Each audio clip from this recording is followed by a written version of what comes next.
Hello students, कैसे हैं आप लोग। आज जैसा कि मैंने आप लोगों को बताया था कि इनकम टैक्स में आप लोगों को एग्रीकल्चरल चैप्टर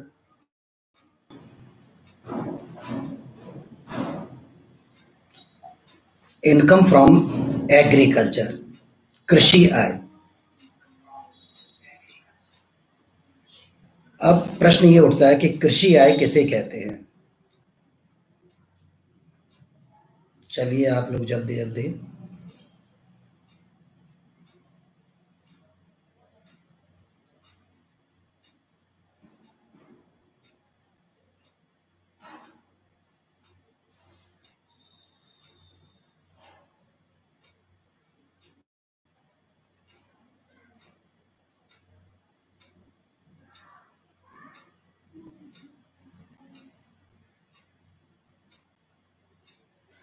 कृषि आय से क्या आशय है।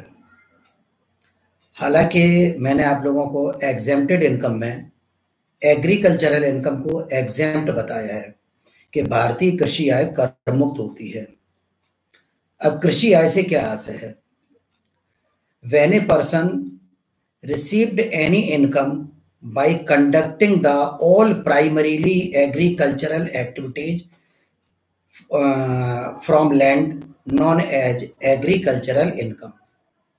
जब कोई व्यक्ति कृषि संबंधी समस्त प्रारंभिक क्रियाओं को करने के पश्चात कोई कृषि आय प्राप्त करता है तो उसे कृषि आय कहते हैं। अब प्रारंभिक क्रियाएं हमारी क्या होती हैं, या इनिशियल जो एक्टिविटीज होती हैं या प्राइमरी जो एक्टिविटीज होती हैं वो एग्रीकल्चरल एक्टिविटीज कौन कौन सी होती हैं। बीज बोना, फर्टिलाइजर वगैरह देना, ये सब हमारी प्राइमरी एग्रीकल्चरल एक्टिविटीज कहलाती हैं। तो जब कोई व्यक्ति, आकाश खुश रहो बेटा, जब कोई व्यक्ति कृषि संबंधी समस्त क्रियाओं को करने के पश्चात कोई आय कृषि से प्राप्त करता है तो उसे कृषि आय कहते हैं। When a person received any income from agricultural land by conducting all primarily agricultural activities such as plowing the field, bartering, seeding, etc., known as agricultural income। और एग्रीकल्चरल इनकम भारत में एग्जेम्प्ट होती है। गुड इवनिंग बेटा। अब question ये उठता है कि किस किस केस में एग्रीकल्चरल इनकम हमारी कहलाएगी और कब एग्रीकल्चरल इनकम नहीं कहलाएगी। जैसा कि आप लोग जानते होंगे कि ऐसा हमेशा नहीं होता है कि जो एग्रीकल्चरल लैंड का जो ओनर होता है, कोई जरूरी नहीं कि हमेशा वही सारी एक्टिविटीज करे, वो अपने ब्याह पर किसी और से भी उन सारी एक्टिविटीज को करा सकता है। तो किन किन एक्टिविटीज के द्वारा जो हम एग्रीकल्चरल से इनकम कमाते हैं उन्हें एग्रीकल्चरल इनकम माना जाता है। इस पर अब हम सब लोग डिस्कस करते हैं। सबसे पहले कृषि क्रिया करने से आय। अगर कोई व्यक्ति किसी भी तरह से कोई भी कृषि क्रिया करता है, जैसे कि खेत को जोतता है, बीज बोता है, पानी देता है आदि, इन क्रियाओं को करने के पश्चात जो भी हमारी इनकम प्राप्त होती है उसे एग्रीकल्चरल इनकम कहते हैं। कभी कभी ऐसा भी होता है कि जो लैंड का ओनर है वो ये सारी क्रियाओं को खुद नहीं करता है, अपने बिहाफ पर लेबर से इन एक्टिविटीज को कंडक्ट कराता है, तब भी ये हमारी एग्रीकल्चरल इनकम ही कहलाएगी। कुछ केस प्रैक्टिकल वे में ऐसे भी देखने में आए हैं कि जब जो लैंड का ओनर है वो किसी भी व्यक्ति को उस लैंड को किराए पर दे देता है, तो लैंड के जो ओनर को जो रेंट मिलेगा, भूमि से जो प्राप्त किराया होगा, रेंट रिसीव्ड फ्रॉम लैंड होगा। अब उस व्यक्ति ने अगर एग्रीकल्चरल एक्टिविटीज ही की हैं तो जो रेंट हमें मिल रहा है वो एग्रीकल्चरल इनकम होगा। और अगर उस व्यक्ति ने, जिसे हमने लैंड किराए पर दी है, कोई एग्रीकल्चरल एक्टिविटीज अगर वो नहीं करता है तो वो एग्रीकल्चरल इनकम नहीं होगा। फॉर एग्जाम्पल, अगर कोई व्यक्ति मिस्टर ए अपना खेत बी को दे देते हैं और बी उस पर खेती को कराते हैं, तो ए को जो प्राप्त किराया होगा वो एग्रीकल्चरल इनकम कहलाएगा। इसके विपरीत अगर हम मान के चलें कि ए ने अपना खेत मिस्टर बी को दे दिया और बी क्या करते हैं, बी उस जगह पर कोई सिनेमा या टाकीज वगैरह जो है वो लगा लेते हैं, या कोई पशुओं का बाजार वगैरह लगाते हैं, तो मिस्टर बी ने यहाँ पर कोई एग्रीकल्चरल एक्टिविटीज तो की नहीं है। तो इस केस में जब मिस्टर ए को जो किराया प्राप्त हुआ है वो एग्रीकल्चरल इनकम नहीं कहलाएगा। तो इस तरह से जो है, तो ये जो ये आकाश सिंह सर, उसमें इंटरेस्ट भी मिलता है क्या? इंटरेस्ट भी मतलब जो जमीन है उसमें लैंड ओनर का हित तो होना ही चाहिए। अपनी ही जमीन को तो जो है वो हम किराए पर उठा सकते हैं या उसमें कोई एक्टिविटीज करा सकते हैं।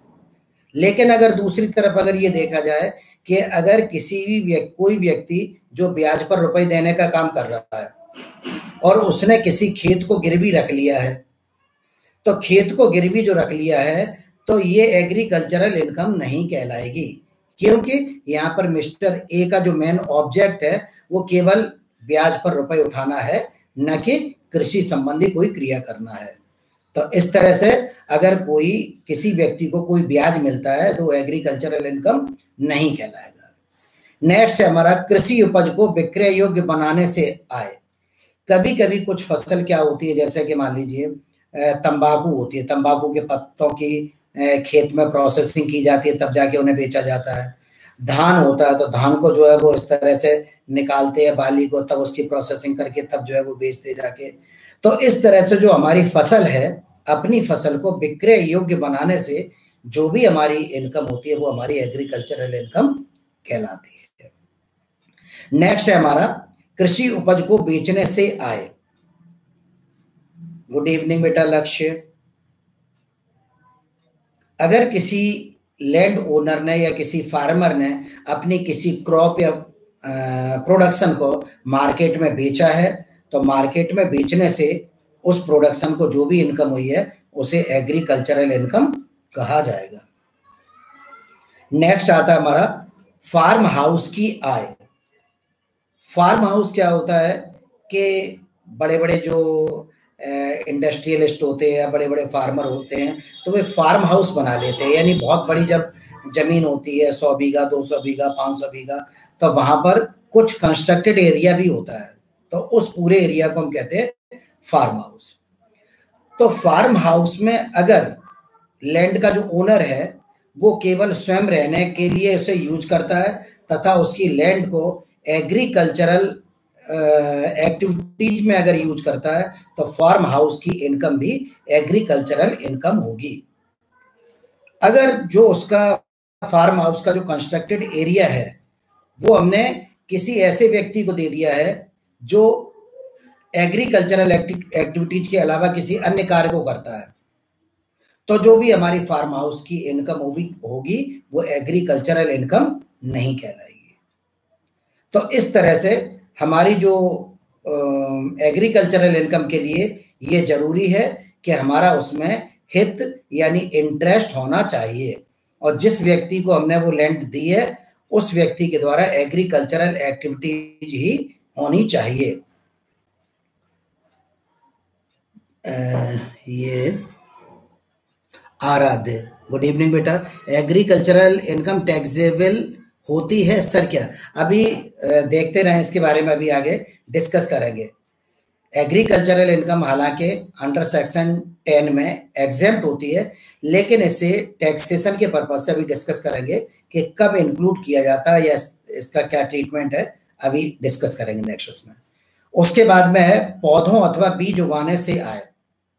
कभी कभी क्या होता है कि जैसे कि मान लीजिए ये धान की पौध उगाई जाती है या ये नर्सरी वगैरह के जो बिजनेस होते हैं, तो उनकी भी जो इनकम होती है वो एग्रीकल्चरल इनकम कहलाती है। तो अगर कोई व्यक्ति किसी भी तरह से बीज को उत्पन्न करता है या पौध को उत्पन्न करता है, जैसे टमाटर की पौध है या कुछ फूल वगैरह की पौध है, तो इस तरह से नर्सरी की इनकम भी असेसमेंट ईयर 19-20 में एग्रीकल्चरल इनकम ही मानी जाएगी।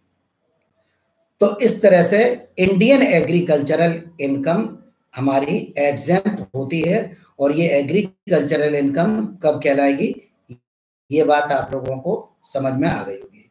कोई भी डाउट हो तो आप लोग डिस्कस कर लें। अब कभी कभी आता है पार्शली एग्रीकल्चरल इनकम, अंशतः कृषि आय। कुछ आय ऐसी होती हैं जिनका कुछ पार्ट एग्रीकल्चरल इनकम माना जाता है और शेष पार्ट नॉन एग्रीकल्चरल इनकम माना जाता है। फॉर एग्जाम्पल, जैसे कि आप लोगों ने देखा होगा कि रबड़ जो है रॉ मटेरियल के रूप में मार्केट में कहीं आप लोगों ने बिकती हुई नहीं देखी होगी। चाय वगैरह है, चाय है, कॉफी है, ये हम लोगों के पास जो आती है तो कंज्यूमेबल फॉर्म में आती है। तो जो चाय के बागान के जो मालिक होते हैं तो वो चाय की पत्तियों को कलेक्ट करके फिर उसमें प्रोसेसिंग वगैरह भी करते हैं। अब किसी की प्रोसेसिंग कॉस्ट कुछ आती है, किसी की कुछ आती है, तो ये इस कंट्रोवर्सी से बचने के लिए कि आपकी इनकम का कितना भाग एग्रीकल्चरल इनकम होगा और कितना भाग नॉन एग्रीकल्चरल इनकम होगा, इस बारे में गवर्नमेंट ने कुछ निश्चित नियम कर रखे हैं। वो क्या है, जैसे कि चाय की इनकम है, टी इनकम है। अगर कोई चाय की कंपनी है जो कि अपनी चाय के बागान है उसके और प्रोसेसिंग करके बेचती है, तो टी कंपनी की इनकम को 60% एग्रीकल्चरल इनकम माना जाएगा और 40% नॉन एग्रीकल्चरल इनकम माना जाएगा। फॉर एग्जाम्पल, अगर किसी चाय की कंपनी ने 1 करोड़ रुपए का प्रॉफिट अर्न किया तो 60 lakh income treated as a agricultural income and ₹40 lakh treated as a non agricultural income. तो अगर चाय की कोई कंपनी है तो उसकी 60% इनकम जो है वो एग्रीकल्चरल इनकम मानी जाएगी और 40% नॉन एग्रीकल्चरल इनकम मानी जाएगी। नेक्स्ट आता है रबर कंपनी। अगर कोई रबर कंपनी वगैरह से रिलेटेड अगर किसी का बिजनेस है तो ये सारी प्रोसेसिंग वगैरह करके जो है उससे चाहे कोई भी चीज जो है वो सेल करता हो, तो रबर कंपनियों की जो इनकम है वो 65% एग्रीकल्चरल इनकम मानी जाती है और 35% नॉन एग्रीकल्चरल इनकम मानी जाती है। फॉर एग्जाम्पल, अगर किसी रबड़ कंपनी की 1 करोड़ रुपए की इनकम हुई है तो 65 lakh treated as a agricultural income and 35 lakh treated as a non agricultural income, that is business income. Next आता हमारा कॉफी। अगर कोई व्यक्ति कॉफी को उगा के ग्रो करके और बेचता है इंडिया में तो 75% उसकी एग्रीकल्चरल इनकम मानी जाएगी और 25% बिजनेस इनकम मानी जाएगी, यानी नॉन एग्रीकल्चरल इनकम मानी जाएगी। कभी कभी ऐसा भी होता है कि जो कॉफी कंपनी जो होती है, कॉफी के जो प्रोड्यूसर होते हैं वो उसकी प्रोसेसिंग काफी करते हैं, पीसते हैं, भूनते हैं, तलते वगैरह। अगर कि कोई व्यक्ति प्रोसेस्ड कॉफी इंडिया में बेचता है, प्रोसेसिंग करके बेचता है, तो उसकी जो है 60% एग्रीकल्चरल इनकम मानी जाएगी और 40% नॉन एग्रीकल्चरल मानी जाएगी। तो इस तरह से ये चाय की, रबड़ की और कॉफी की गवर्नमेंट ने फिक्स कर रखी है, जो कि ये जो मैं आप लोगों को नियम बता रहा हूं ये असेसमेंट ईयर 19-20 में लागू होंगे। इसके बाद कुछ और भी हो सकते हैं, जैसे मान लीजिए चीनी मिल है, तो चीनी मिल वाले भी क्या करते हैं कि उनके कुछ फार्म हाउस वगैरह भी होते हैं या कुछ उनके खेत वगैरह होते हैं, तो उसमें वो गन्ने वगैरह की फसल को उत्पादित करके और अपने यहाँ उसे कंज्यूम कर लेते हैं। तो अगर कोई अदर देन ये 3 कंडीशन, रबड़, चाय, कॉफी के अलावा कोई अगर ऐसी कंडीशन है तो उस केस में हम एग्रीकल्चरल इनकम और नॉन एग्रीकल्चरल इनकम किस तरह से अलग अलग निकालेंगे। सबसे पहले हम एग्रीकल्चरल इनकम उस प्रोडक्शन की फाइंड आउट कर लेंगे। कैसे?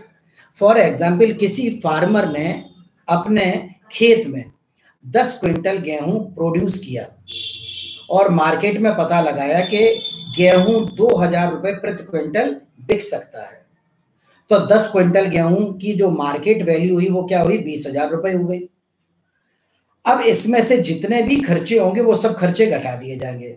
सपोज उस फार्मर ने बीज बोने में, पानी देने में, फर्टिलाइजर देने में और वगैरह वगैरह, सपोज 6,000 रुपए खर्चा कर दिया, तो 20,000 जो हमारी प्रोडक्शन का जो सेलिंग प्राइस था उसमें से 6,000 उसकी कॉस्ट ऑफ प्रोडक्शन माइनस कर दी जाएगी, तो 14,000 income treated as a agricultural income. तो उस व्यक्ति की 14,000 जो है वो एग्रीकल्चरल इनकम मानी जाएगी। सपोज उस फार्मर के पास एक चक्की भी है और उसने क्या सोचा कि ऐसा है कि मार्केट में हम गेहूं को न बेचें, हम चक्की लगा के उसे आटा बना के बेच दें, और आटा सपोज 25 रुपए प्रति किलो के हिसाब से बिक सकता है। तो सपोज जो है वो 10 क्विंटल आटा उसका तैयार हो गया, तो 10 क्विंटल आटा वो कितने रुपए में बेचेगा? 25,000 रुपए में बेचेगा। मान लीजिए 6,000 रुपए तो उसकी जो है वो खेत में ही कॉस्ट ऑफ प्रोडक्शन आई थी। अब चक्की के द्वारा जब उस गेहूं को पीसा गया तो बिजली खर्च हुई, मान लो जो है वो चक्की चलाने वाले लेबर को पैसा दिया गया, और भी कोई कुछ खर्चे हो गए। तो यानी अदर देन फील्ड, यानी उस खेत के अलावा खेत की कॉस्ट आई थी 6,000 रुपए, उसके बाद में सपोज 3,000 रुपए हमारी कॉस्ट और आ गई, तो टोटल कॉस्ट कितनी हो गई? 6,000 प्लस 3,000 इज इक्वल टू 9,000। अब 25,000 रुपए जो आटे का बिक्री मूल्य है उसमें से 9,000 रुपए माइनस कर देंगे, तो टोटल इनकम कितनी हो गई हमारी? 25,000 माइनस 9,000 इज इक्वल टू 16,000। अब 16,000 रुपए में टोटल इनकम ये आ गई हमारी। अब ये हमारी हो गई पार्शियली एग्रीकल्चरल इनकम। इसमें कुछ पार्ट एग्रीकल्चरल का भी इंक्लूड है और कुछ पार्ट नॉन एग्रीकल्चरल इनकम यानी बिजनेस इनकम का भी इंक्लूड है। तो इस 16,000 रुपए की इनकम में पहले हम लोगों ने एग्रीकल्चरल इनकम कितनी निकाल ली थी? 20,000 की प्रोडक्शन में से 6,000 रुपए कॉस्ट आई थी, तो 14,000 रुपए एग्रीकल्चरल इनकम हो गया था। तो अब जो टोटल इनकम जो 16,000 है उसमें से एग्रीकल्चरल इनकम का पार्ट हम माइनस कर देंगे, शेष जो 2,000 रुपए बचेगा वो non agricultural income that is business income कहलाएगी। तो इस तरह से अगर कोई ऐसा फार्मर है जो चाय कॉफी रबड़ के अलावा आता है, तो उसकी सबसे पहले एग्रीकल्चरल इनकम निकाली जाएगी, उसकी सेलेबल वैल्यू में से कॉस्ट ऑफ प्रोडक्शन घटा के। उसके बाद में टोटल प्रॉफिट निकाल लिया जाएगा, टोटल प्रॉफिट में से एग्रीकल्चरल इनकम को माइनस कर दिया जाएगा, शेष जो बचेगा वो नॉन एग्रीकल्चरल इनकम यानी बिजनेस इनकम कहलाएगी। अब क्वेश्चन ये उठता है कि एग्रीकल्चरल इनकम का इनकम टैक्स में क्या रोल है। अब ये एक बहुत महत्वपूर्ण पॉइंट है, जैसा कि अभी कुछ बच्चे पूछ भी रहे थे कि सर इनकम टैक्स क्या एग्रीकल्चरल इनकम पर लगता है। तो नेक्स्ट टॉपिक हमारा आता है integration of agricultural income in non agricultural income, यानी एग्रीकल्चरल इनकम को नॉन एग्रीकल्चरल इनकम में कब मिलाया जाता है। When the agricultural income is more than ₹5,000 and non-agricultural income is more than exempted limit, then both will be added for the purpose of taxation. अगर किसी भी व्यक्ति की कृषि आय 5,000 रुपए से अधिक है और उस व्यक्ति की गैर कृषि आय एग्जेम्प्टेड लिमिट से अधिक है, तो दोनों को कर लगाने के उद्देश्य से जोड़ दिया जाता है। अब यहां पर एक वर्ड मैंने यूज किया एग्जेम्प्टेड लिमिट। एग्जेम्प्टेड लिमिट क्या होती है?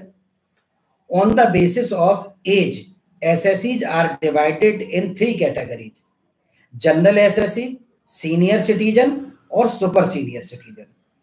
जनरल एसएससी वो होता है जिसकी एज 60 ईयर से कम है और उसकी जो एग्जेम्प्टेड लिमिट होती है वो होती है ₹2,50,000, यानी जनरल एसएससी 2.5 लाख रुपए पर इनकम टैक्स नहीं देगा।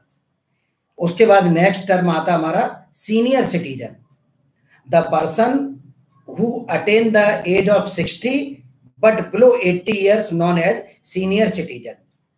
ऐसा व्यक्ति जिसने 60 वर्ष की आयु पूर्ण कर ली है, 60 वर्ष से अधिक का है, 60 वर्ष और उससे अधिक का है, परंतु 80 वर्ष से कम का है, तो उसे सीनियर सिटीजन कहते हैं। और सीनियर सिटीजन की जो एग्जेम्प्टेड लिमिट होती है वो होती है 3 लाख रुपए की इनकम पर वो इनकम टैक्स नहीं देगा।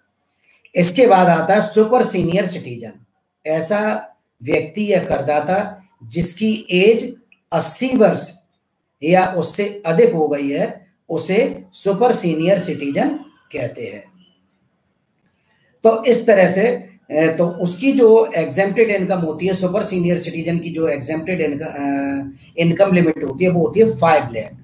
तो जनरल एसएससी जिस किसी की एज 60 साल से कम है उसकी एग्जेम्प्टेड लिमिट होती है 2.5 लाख, और जो सुपर सीनियर सिटीजन अगर कोई है, सीनियर सिटीजन की जो जिसकी एज 60 to 80 है उसकी 3 लाख एग्जेम्प्टेड इनकम लिमिट होती है। और सुपर सीनियर सिटीजन ऐसा व्यक्ति जिसकी एज 80 वर्ष या उससे अधिक हो गई है उसे सुपर सीनियर सिटीजन कहते हैं, और उसकी एग्जेम्प्टेड इनकम लिमिट होती है 5 लाख। तो इस तरह से तो अगर किसी भी एसएससी की non agricultural income exempted limit से ज्यादा है, यानी 2.5 लाख से ज्यादा है या 3 लाख से ज्यादा है या 5 लाख से ज्यादा है, 60 ईयर से नीचे वालों की 2.5 लाख से ज्यादा है, बिटवीन 60 to 80 की 3 लाख रुपए से ज्यादा है, और 80 एंड एबव की 5 लाख रुपए से ज्यादा है, और उसकी एग्रीकल्चरल इनकम 5,000 रुपए से अधिक है, तो इनकम टैक्स के पर्पज से दोनों इनकम को जोड़ दिया जाता है और प्रेस्क्राइब्ड रेट से उस पर इनकम टैक्स लगा दिया जाता है। इसके बाद अब एसएससी ऑब्जेक्शन लगाएगा कि सर आपने तो ये कह रखा कि इंडिया में एग्रीकल्चरल इनकम एग्जेम्प्ट होती है। इनकम टैक्स ऑफिसर कहेगा हाँ बात तो खैर सही है, और बताइए क्या होती है। तो अगर जनरल एसएससी होगा तो वो कहेगा कि 2.5 लाख रुपए और हमारी एग्जेम्प्ट होती है, सीनियर सिटीजन का होगा तो वो कहेगा 3 लाख रुपए और हमारी एग्जेम्प्ट होती है, सुपर सीनियर होगा तो वो कहेगा हमारी 5 लाख और एग्जेम्प्ट होती है। तो अब इनकम टैक्स ऑफिसर ये कहेगा कि आप अपनी एग्जेम्प्टेड इनकम में एग्रीकल्चरल इनकम को जोड़ लें और इनकम टैक्स कैलकुलेट कर लें।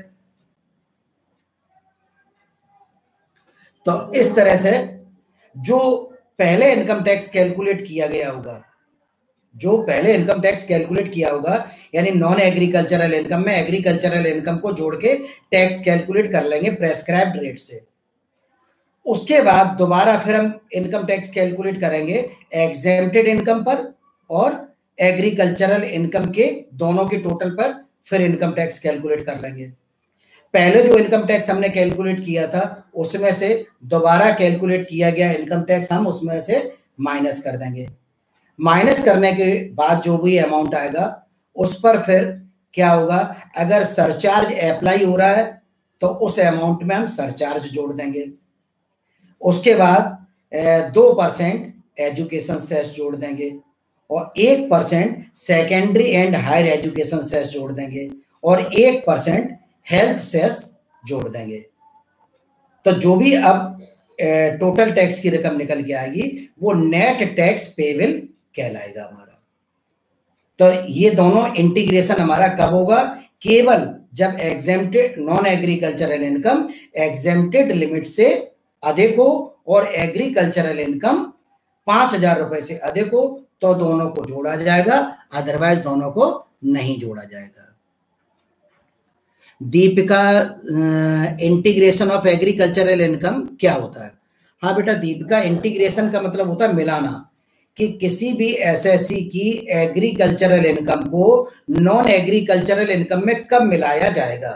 इसकी यही कंडीशन होती है कि अगर किसी एसएससी की एग्रीकल्चरल इनकम 5,000 रुपए से अधिक है और उसकी नॉन एग्रीकल्चरल इनकम 2.5 लाख रुपए, 3 लाख रुपए या 5 लाख रुपए से अधिक है। ये एसएससी की एज पर डिपेंड करता है। अगर वो बिलो 60 ईयर है तो 2.5 लाख रुपए से अधिक होनी चाहिए उसकी नॉन एग्रीकल्चरल इनकम, और बिटवीन 60 to 80 है तो 3 लाख रुपए से अधिक होनी चाहिए, और एबव 80 है, सुपर सीनियर सिटीजन है तो 5 लाख से अधिक होना चाहिए। तो इनकम टैक्स के पर्पज से दोनों इनकम को जोड़ लिया जाता है और प्रेस्क्राइब्ड रेट से उस पर इनकम टैक्स लगा दिया जाता है। उसके बाद जो नॉन एग्रीकल्चरल का जो एग्जेम्प्टेड लिमिट होती है एसएससी की, उसमें एग्रीकल्चरल इनकम को जोड़कर दोबारा हम इनकम टैक्स कैलकुलेट कर लेते हैं, और जो पहले टैक्स कैलकुलेट किया था उसमें से बाद वाला इनकम टैक्स माइनस कर देते हैं। माइनस करने के बाद जो भी अमाउंट आएगा उसमें अगर सरचार्ज एप्लीकेबल हो रहा है तो सरचार्ज को हम जोड़ देंगे, और अगर एजुकेशन सेस जोड़ देंगे, secondary and higher education cess जोड़ देंगे, और हेल्थ सेस को जोड़ देंगे। इस तरह से अब आप लोगों के जो भी डाउट हो वो आप लोग क्लियर कर लें। अब मैं क्वेश्चन कर रहा हूं आपसे, मिस्टर ए जिनकी एज 50 ईयर है, उनकी जो है वो नॉन एग्रीकल्चरल इनकम है 5 लाख और एग्रीकल्चरल इनकम है 4500। तो बताइए टैक्सेशन के पर्पज से दोनों जोड़ी जाएंगी या नहीं जोड़ी जाएंगी? मिस्टर एक्स जिनकी एज 50 ईयर है, 50 वर्ष है, और उनकी एग्रीकल्चरल इनकम है 4500 और नॉन एग्रीकल्चरल इनकम है उनकी 5 लाख। तो आप लोग बताएं टैक्सेशन के पर्पज से इन दोनों इनकम को जोड़ा जाएगा या नहीं जोड़ा जाएगा?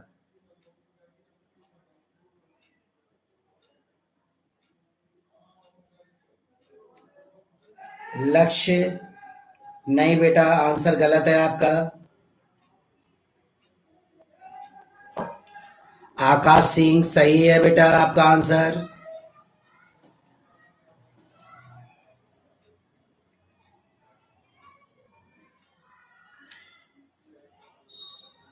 लक्ष्य देखिए बेटा, क्यों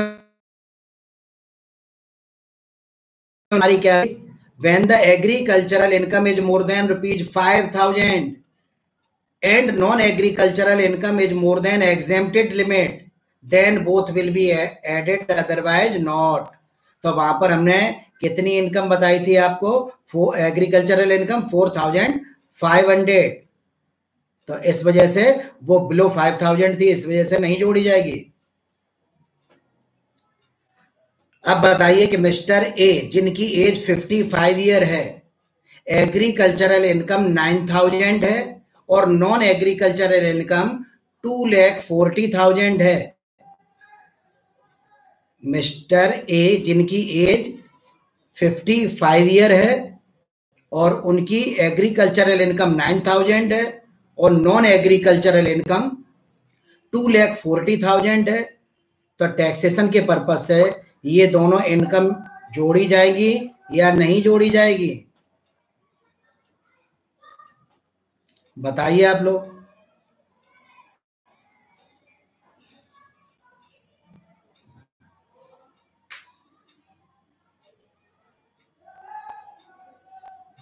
दीक्षा, लक्ष्य, दीपिका, विवेक कश्यप, बताओ बेटा।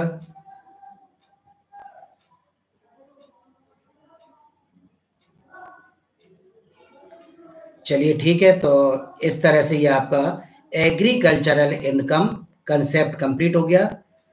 फिर भी अब आप लोगों को कोई भी प्रॉब्लम आती है,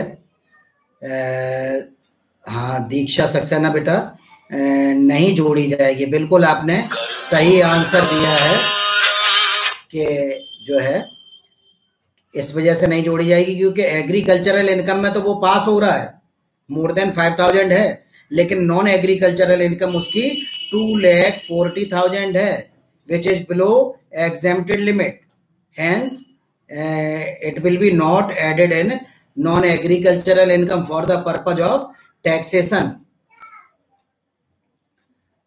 तो आप लोग कमेंट बॉक्स में जाकर और अपनी प्रॉब्लम या डाउट लिख दें। जैसे ही पॉसिबल होगा मैं आप लोगों के सभी डाउट और प्रॉब्लम को क्लियर करने की कोशिश करूंगा। और आप लोग जो भी देख रहे हैं उनमें से अगर किसी ने चैनल सब्सक्राइब नहीं किया तो आप लोग मेरा YouTube channel accounts by doctor Jitendra sir subscribe कर लें और बेल आइकन को भी प्रेस कर दें, जिससे आप लोगों को सभी नोटिफिकेशन टाइम टू टाइम मिलते रहें और आप लोगों को वीडियो वगैरह समय से मिलते रहें। थैंक्स।